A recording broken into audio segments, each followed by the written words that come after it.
अस्सलाम वालेकुम दोस्तों, क्या हाल चाल है। उम्मीद करता हूँ कि आप सब खैरियत से होंगे। दोस्तों, आज मुझे एक दोस्त का कमेंट आया कि मेरी एलईडी में आवाज़ नहीं आ रही है। पिक्चर आ रही है लेकिन आवाज़ नहीं आ रही है।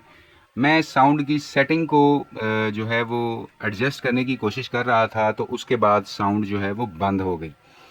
तो मैंने उनसे पूछा कि आपके पास टीवी कौन सा है और क्या प्रॉब्लम आ रही है, उसकी ज़रा मुझे वीडियो बना के सेंड करें। तो उन्होंने मुझे वीडियो बना के सेंड की।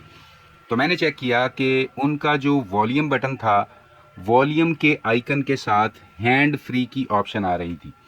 तो जैसे मैंने यहाँ पे सेटिंग की है कि हम जब वॉल्यूम ओपन करते हैं तो वॉल्यूम के साथ हैंड फ्री का जो है वो ऑप्शन आ रहा है, और जब हम ज़्यादा ओवर वॉल्यूम फुल करते हैं तो यहाँ पे लिखा हुआ है raise volume above recommended level.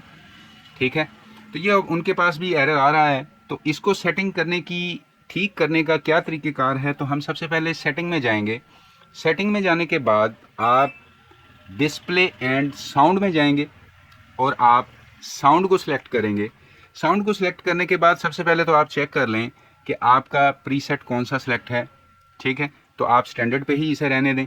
और दूसरा मेन चीज़ जो आपका प्रॉब्लम आ रहा है, आपने इस सेटिंग को छेड़ दी है ऑडियो आउटपुट। तो यहाँ पे आपने वायर्ड हेडफोन को सिलेक्ट कर दिया। यहाँ से आप या तो इंटरनल स्पीकर्स सिलेक्ट करें या फिर ऑटो सेलेक्ट करें कि आप हैंड फ्री लगाएं, ब्लूटूथ के साथ कनेक्ट करें, या कोई भी चीज़ ना लगी हो तो इसके इंटरनल स्पीकर्स काम करें। तो इसको सेलेक्ट कर लें, आपका मसला जो है वो हल हो जाएगा। तो यहाँ पे हमने साउंड में जाके इसको ऑडियो आउटपुट को ऑटो पे कर दिया। अब हम वॉल्यूम को जब अप करेंगे तो यहाँ पे आप देख सकते हैं कि स्पीकर का निशान आ रहा है और हमारा वॉल्यूम जो है वो प्रॉपर तरीके से काम करेगा। तो उम्मीद करता हूँ कि आपका ये फॉल्ट जो है वो क्लियर हो जाएगा। वीडियो पसंद आए तो लाइक ज़रूर कीजिए, अपने दोस्तों के साथ शेयर भी कीजिए, और अगर आप अपने इस चैनल पर नए आ गए हैं तो चैनल को ज़रूर सब्सक्राइब कीजिए, क्योंकि मैं आप सभी दोस्तों के लिए ऐसी ही इन्फॉर्मेटिव वीडियोज़ लेकर आता रहता हूँ। तो अभी के लिए इस वीडियो में इतना ही। नेक्स्ट किसी वीडियो में इंशाल्लाह मुलाकात होगी। तब तक के लिए अपना ख्याल रखिएगा। अल्लाह हाफिज़।